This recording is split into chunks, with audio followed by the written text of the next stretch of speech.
Tajb ħankomplu fejn ħallina l-ġimgħa l-oħra fil-Vanġelu ta' Mattew, kapitlu 13, vers 10. U naqraw hekk. U resqu d-dixxipli u qalulu għaliex tkellimhom bil-parabboli. U wieġeb qal lilkom u moti li tkunu tafu l-misterji ta' saltnet ismewwiet imma l-dawk mhuwiex moti. Għax min għandu se jingħatalu u se joktor, imma min m'għandux saħansitra dak li għandu se jittieħed minn għandu. Minħabba f'hekk inkellimhom bil-parabboli għax fil-waqt li jaraw ma jarawx. U għalkemm jisimgħu ma jisimgħux u lanqas jifhmu.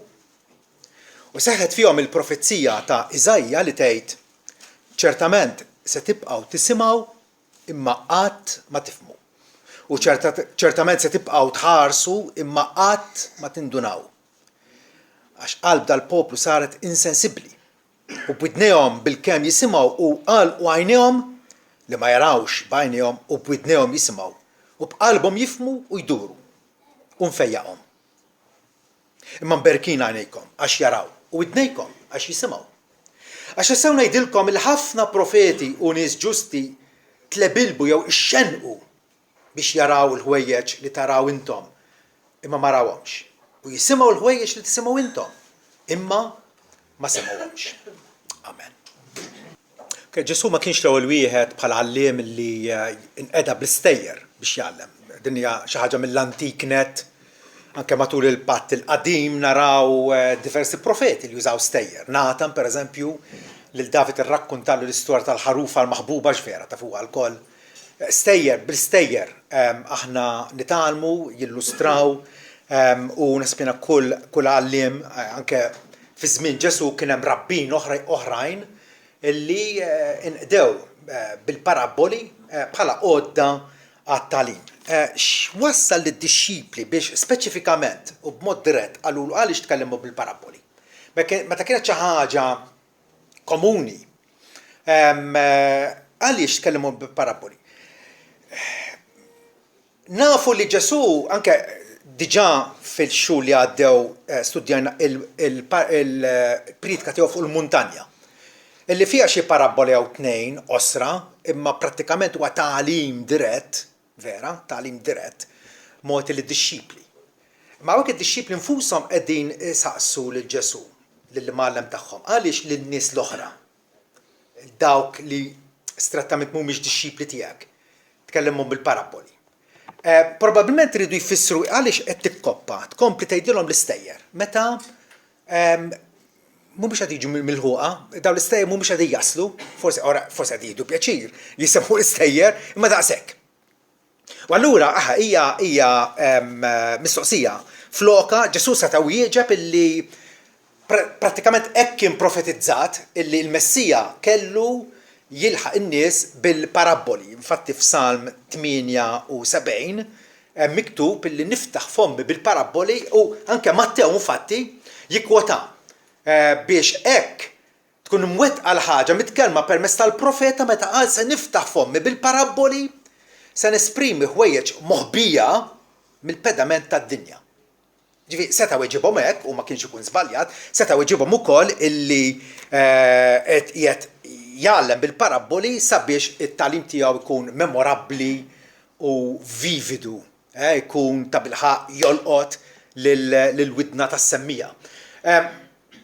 Aħna nafu mill-kbar saż-żgħar storja il-kulħadd toħġob vera, il-kbar jħobbu jaqraw ir-romanzi jew morru teatru jew l-ġurnata il-moda hija li naraw il-films.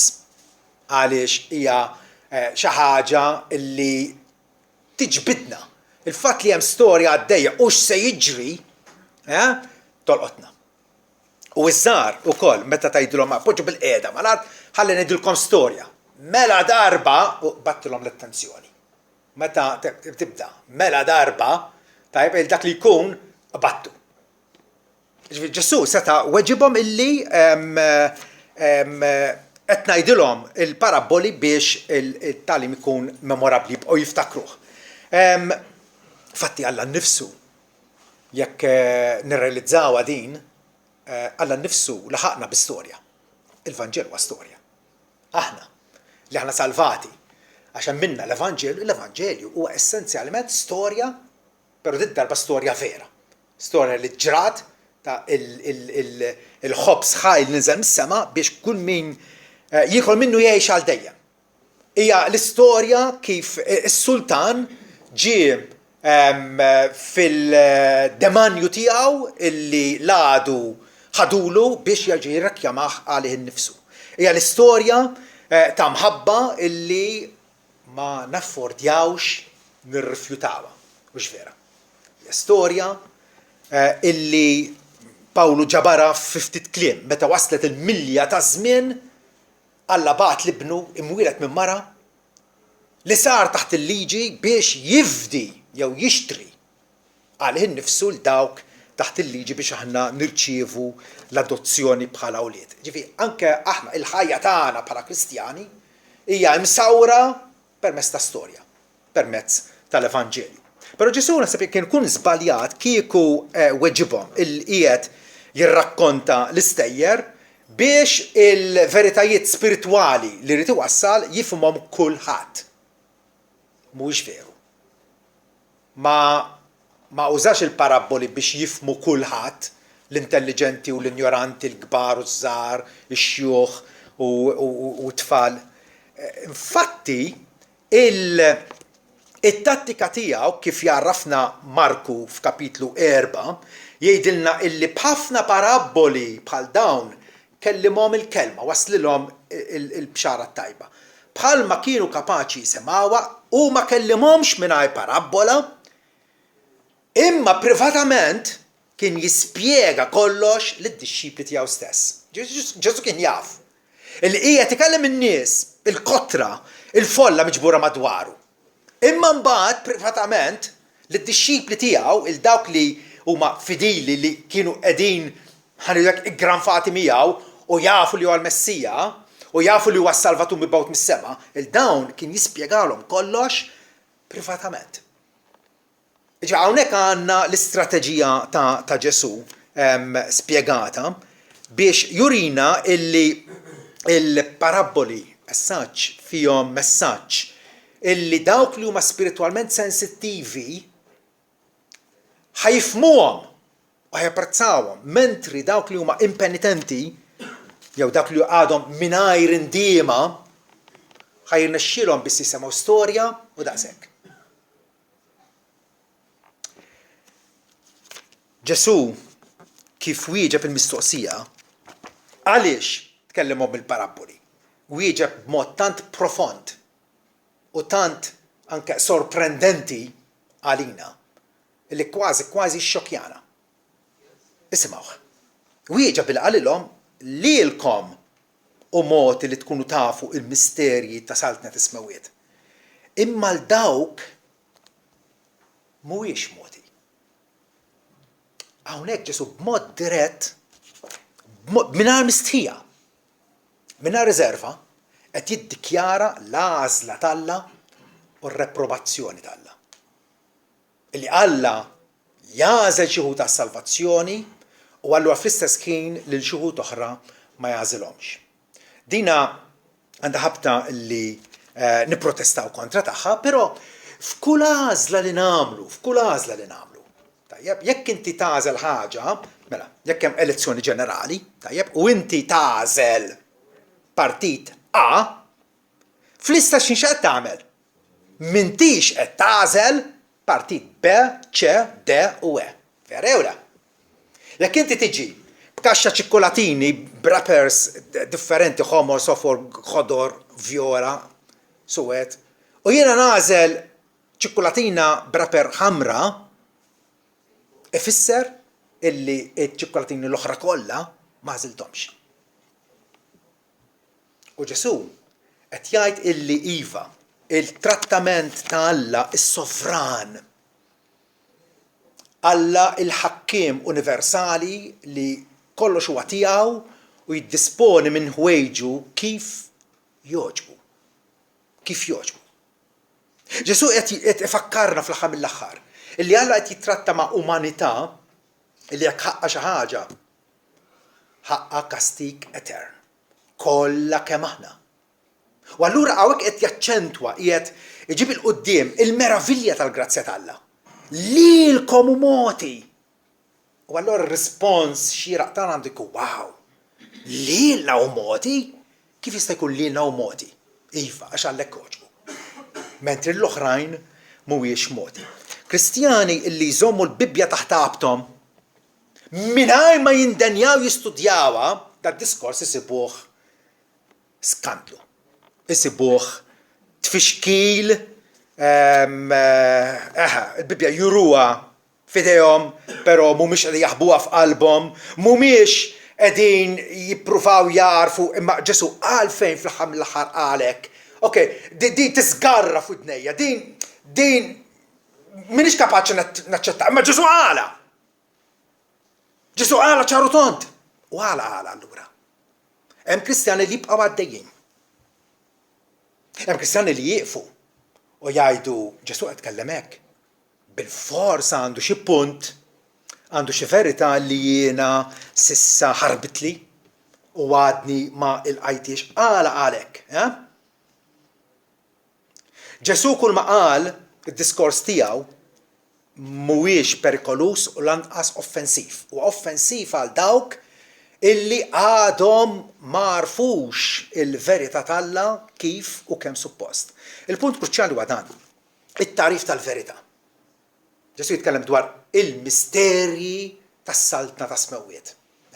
It-tarif tal-verità mhuwiex għal min huwa intelligenti jew għal min huwa moralment kompetenti jew moralment kwalifikat, bħalli kieku għandu xi claim fuq Alla li obbligat billi salvani jew mulej. Le, Ġesu jgħid lilkom u moti. Meta natik xi ħaġa. Xi fisser? Tajtilek. Kienet tiegħi u issa saret tiegħek. Lilkom u moti, lilhom mhuwiex moti. Ġesu dan it-tagħlim mhuwiex tagħlim bħalli kieku wassalulna u l-ewwel darba, anzi, matul is-salmi għandna kemm il-darba kif Alla jażel lin-niesu iressaqhom leh biex jagħmlu fil-ftieħi tiegħu. Salm 147 jgħid ixandar kelmtu lil Ġakob u l-istatutu id-digriti tiegħu l-Iżrael ma mexiex hekk. Ma ebda ġens ieħor. Kemm kien hemm ġnus fid-dinja dak iż-żmien, 3000 sena ilu. Ma mexiex hekk. Ma ebda ġens ieħor id-digriti tiegħu huma ma jafuhomx. U tgħid allura da sew, ma taf kif jispiċċa s-salm? Halleluja. Faħru lil mulej. Il-fatt li Alla oġbu juri kelmtu lil Ġakob lil Lut ġifieri huwa sors ta' ferħ, ta' eċċitament Alla oġbu illi qiegħed jiġbor għalih poplu mill-antikità. Lilkom huwa moti. L-abbiltà biex nifhmu verità spiritwali hija għotja ta' grazzja. Għotja ta' grazzja. Mhux għax inti aħjar ma' ħadd ieħor, mhux għax inti għamil xi tentattivi aħjar jew superjuri ma' ħadd ieħor, hija mogħtija lilek skont ir-rieda sovrana tiegħu ta' Alla il-Missier. Min mhux magħżul ma jirċevix dan il-favur. Aktarx jaħsad il-konsegwenzi morali tal-inkredulità u r-rebellioni tiegħu. Irridkom dal-ħwejjeġ tħallhom jerqu fir-ruħ tagħkom. Alla huwa dejjem fer u infallibilment ġust ma' kulħadd. U l-Bibja tirrepeti kemm il-darba illi Alla irrott lil kull bniedem skont emilu. Skont emilu. Mattew 13 vers 13 jgħidilna maħabba fek inkellmu bil-paraboli għax fil-waqt li jaraw ma jarawx u għalkemm jisimgħu ma jisimgħux u lanqas jifhmu. Mela Alla qed jagħtihom l-opportunità għal dawn nies. Bħal fil-ġurnata tal-lum. Qed jagħtu l-opportunità. Il-Vanġel qiegħed jitwassal lil diversità ta' nies. Qegħdin jaraw u fl-istess ma jarawx. qegħdin jisimgħu u fl-istess ma jisimgħux. L-istess ħaġa jgħid Galatin 6 vers 8 illi dak li jiżra għall-laħam mill-laħam jaħsad il-korruzzjoni. Ma jiżra għall-ispirtu mill-ispirtu jaħsad il-ħajja eterna. Din lama spiritwali ġibnija fuqna nfusna. Ġibnija fuqna infusna. U allura Ġesu b'mod konvinċenti qiegħed jitraċċja is-sors tas-salvazzjoni tagħna. Mnejn ġietna s-salvazzjoni tagħna? Jien ksibta, jien ħdimt għalija, jien għamilt l-almu biex niksibha? Le. Is-sors tas-salvazzjoni tagħna l-midinbin ġejja mir-rieda irjali tal-Missier. U għall-Missier illi iddeċieda favur tagħna. U dan għandu joħloq fina timenza, ferħ, feliċità mill-akbar.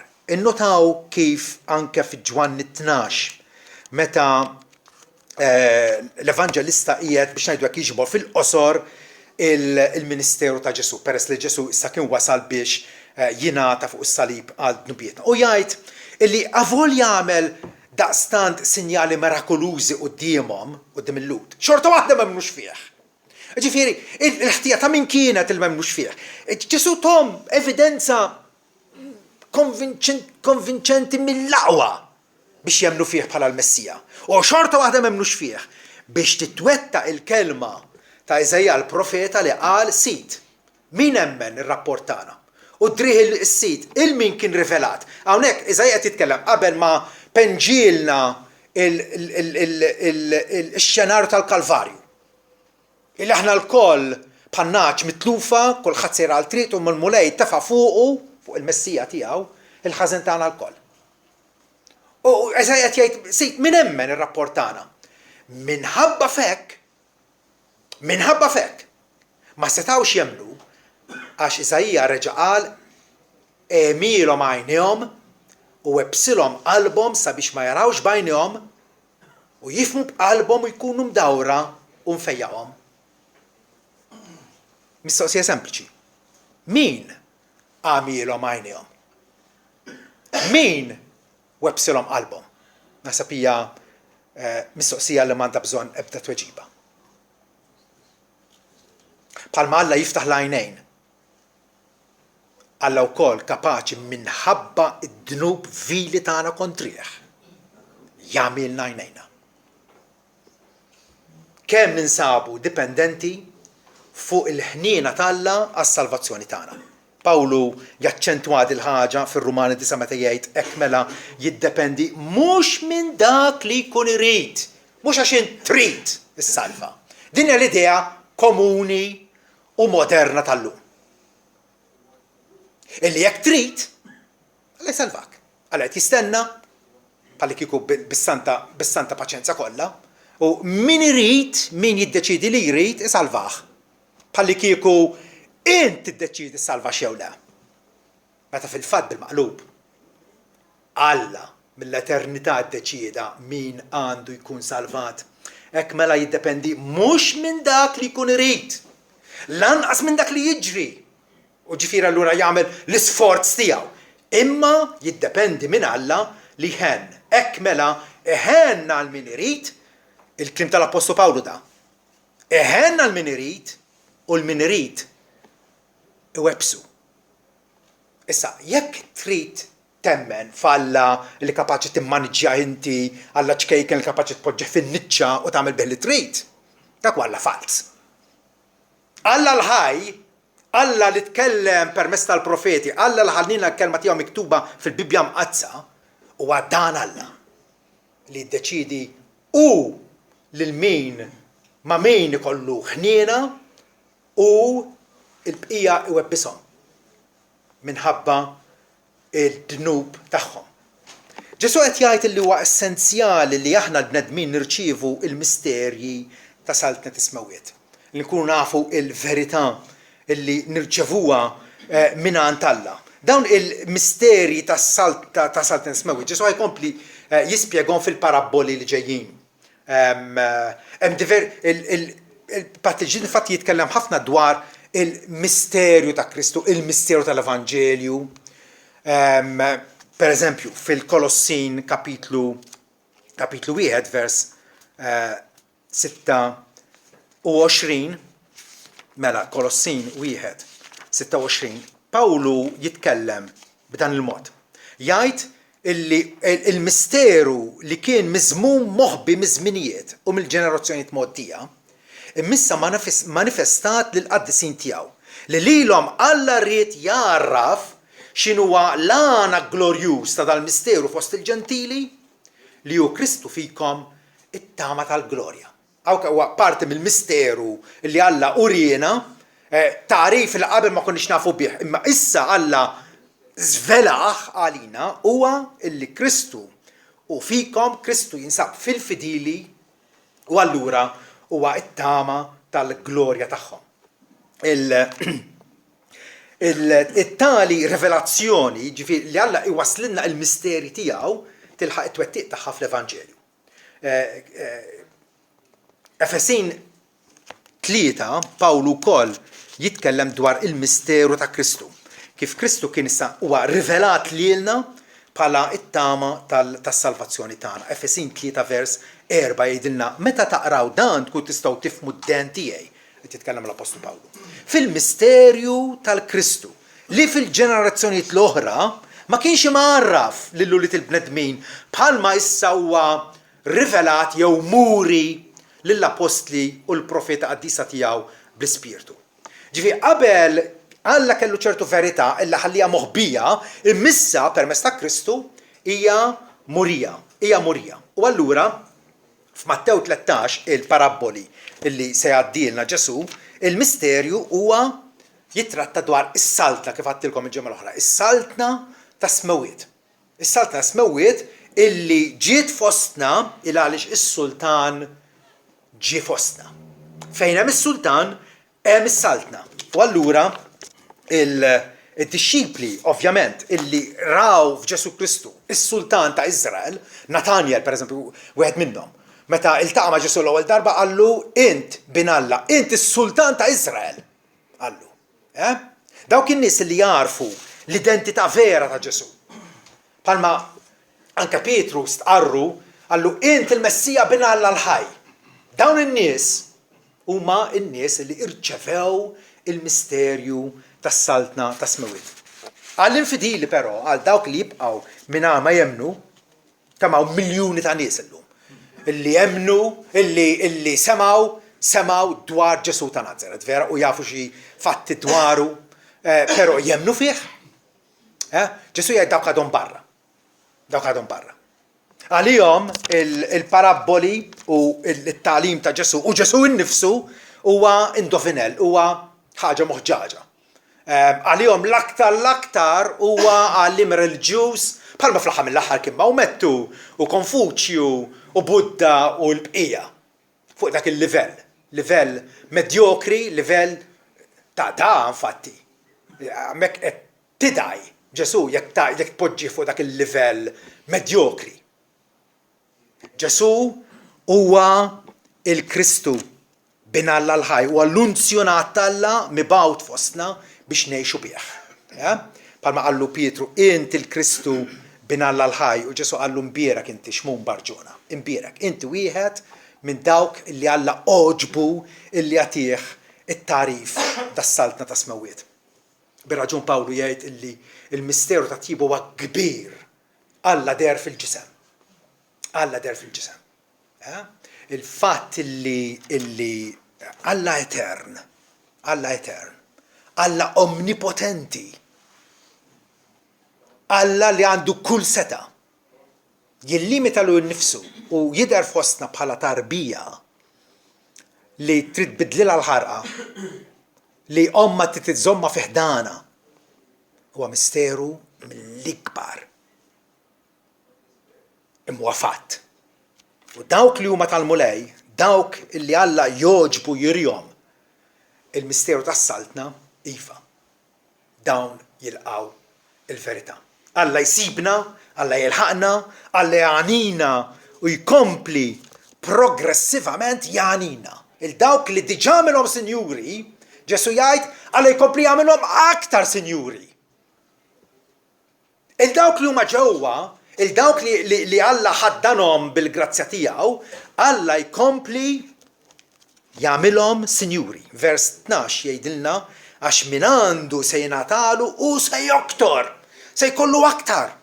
Imma min m'għandux, saħansitra dak li għandu se jittieħed minn għandu.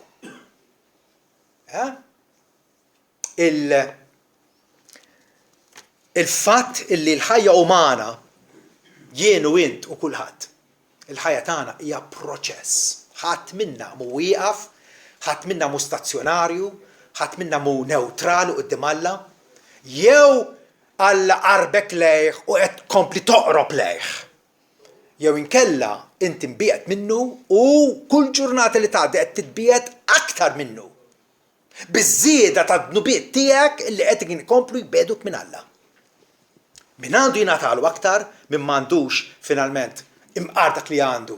Il-barkiet li Alla jagħtina bil-grazzja komuni tiegħu il-kulħadd imqar dawk jitteħdulu.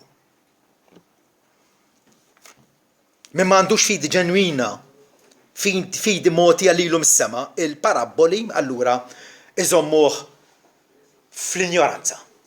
Sema storja, l-storja oġbitu, ma xi tfisser l-storja?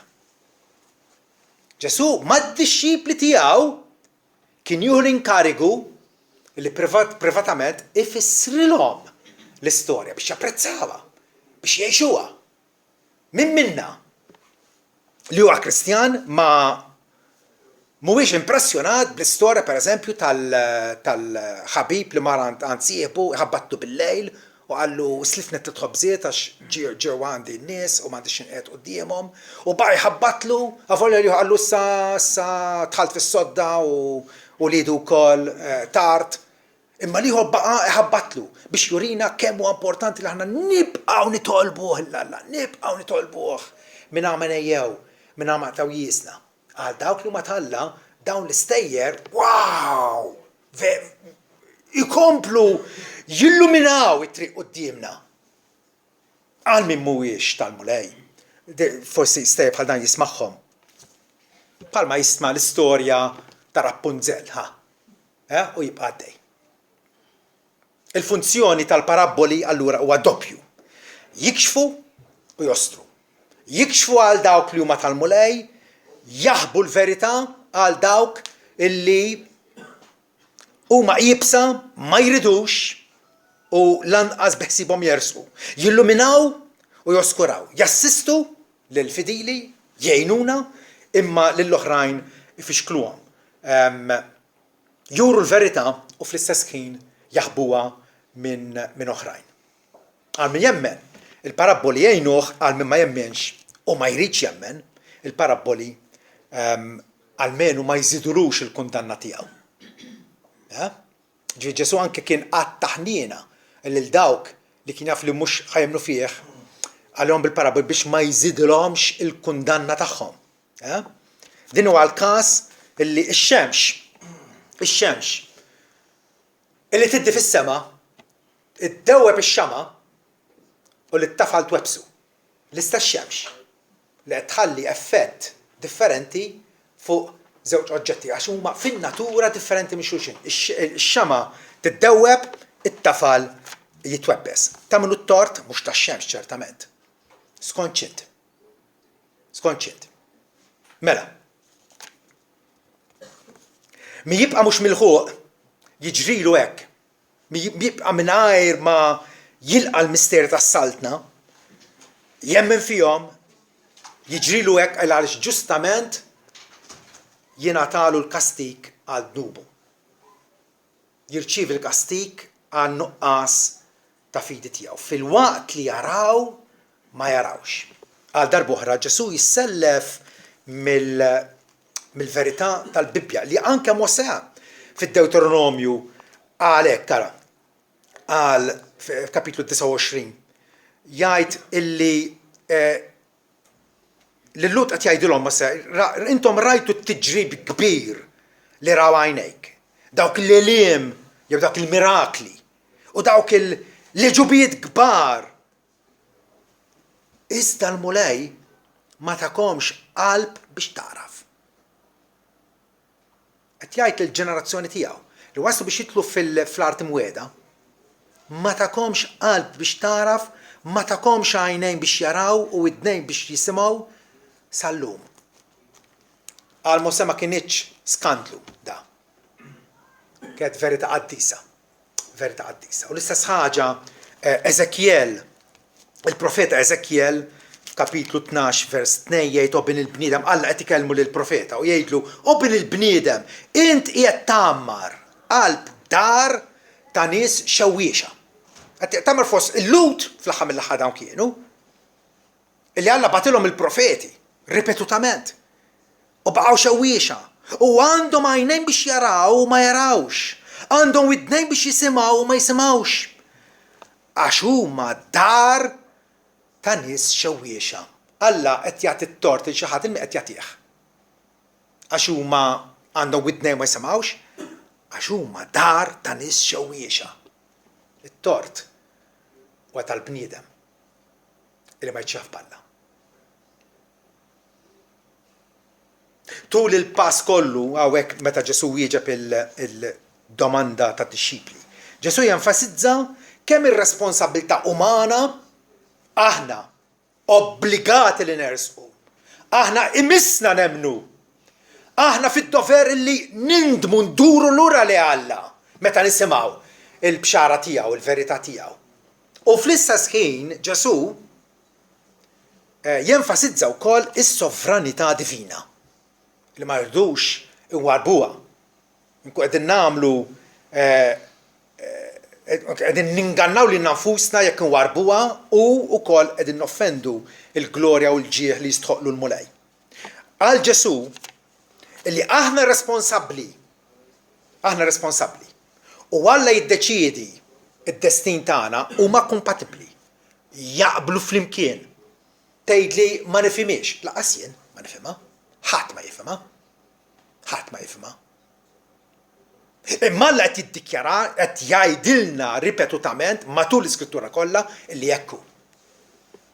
Ekku. Huwa Alla li jagħtina it-tarif tal-verità. Fl-istess ħin, jekk aħna ma nilqgħux dak it-tarif, ifisser li aħna għandna qalb iebsa, qalb widnejn li jisimgħu u ma jisimgħux, għajnejn li jaraw u ma jarawx. Fl-istess ħin m'għandniex naħsbu li Alla jagħmel lil xi ħud jew ibsilhom qalbhom għax jieħu pjaċir bil-qirda tal-ħżiena. Barra minna da ħsieb. Infatti Alla jinnegah direttament. Il-ħsieb li jista' jgħaddilna minn moħħna illi darba Alla ma għażilhomx mela Alla ħajħu pjaċir bil-qirda tagħhom għax ħajbathom l-infern ibatu, vera? Le, mhuwiex hekk. Eżekjel kapitlu 33 vers 11 jgħidilna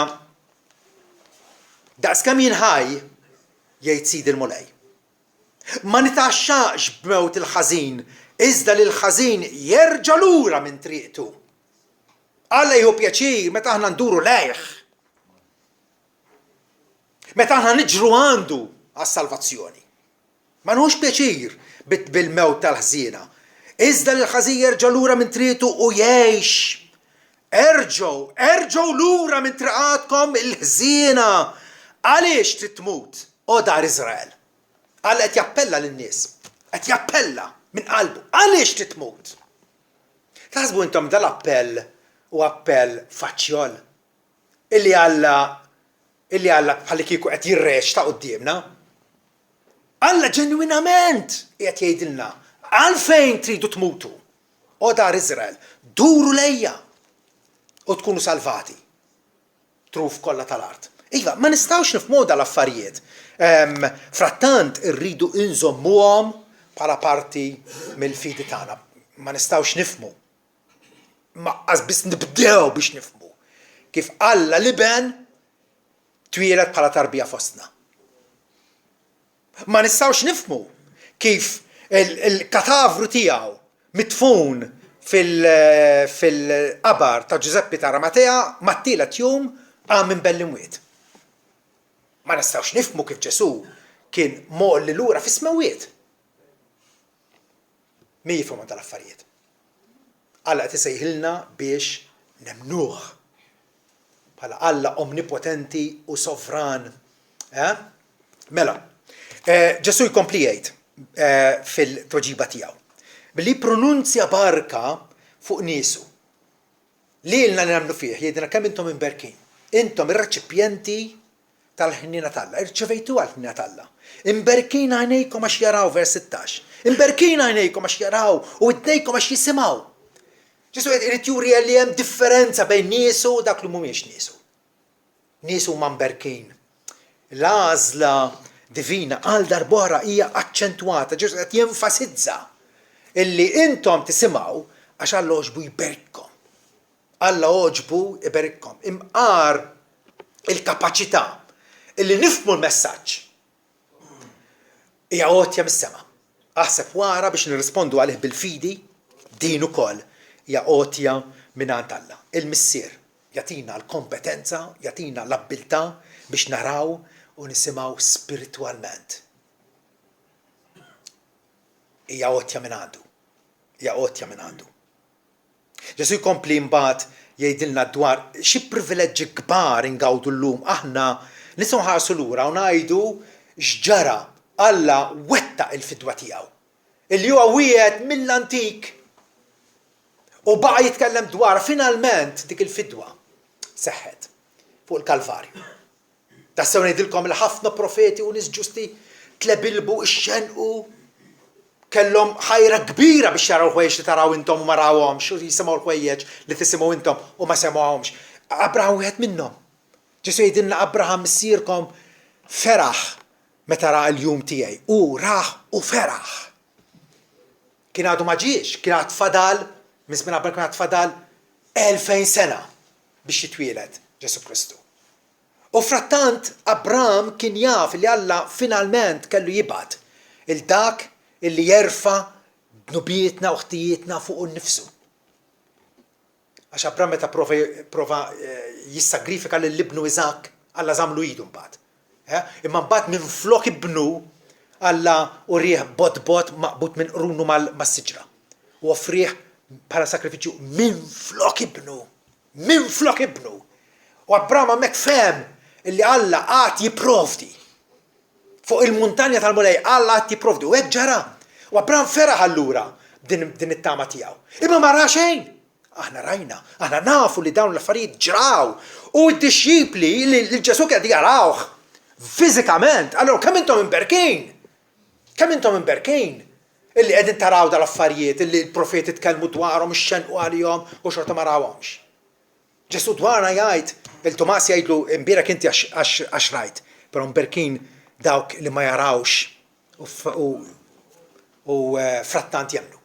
Aħna nafu dal-affarijiet ġraw, il-fidwa seħħet u allura il-privileġġ kbir li ngawdu u nifhmu wis aktar milli fehem Abel, milli fehem Abraham, Eżajja, Eżekjel u l-bqija. Illum qegħdin ngħixu fid-dawl glorjuż tar-rivelazzjoni kbira tal-Alla. Kemm nożżuha f'qalbna din is-sens ta' privileġġ u barka. Il-sultan ta' kasna. Seta faċilment webbisna bħal bqija ma ta' kasna. Ta' ngħinlejn li jaraw. Widnejn li jisimgħu. Kemm qegħdin napprezzaw dawn il-ħwejjeġ. Ma rrid il-ħadd minnkom jirraġuna fals u jgħid ma jien m'iniex magħżul. Fejn taf?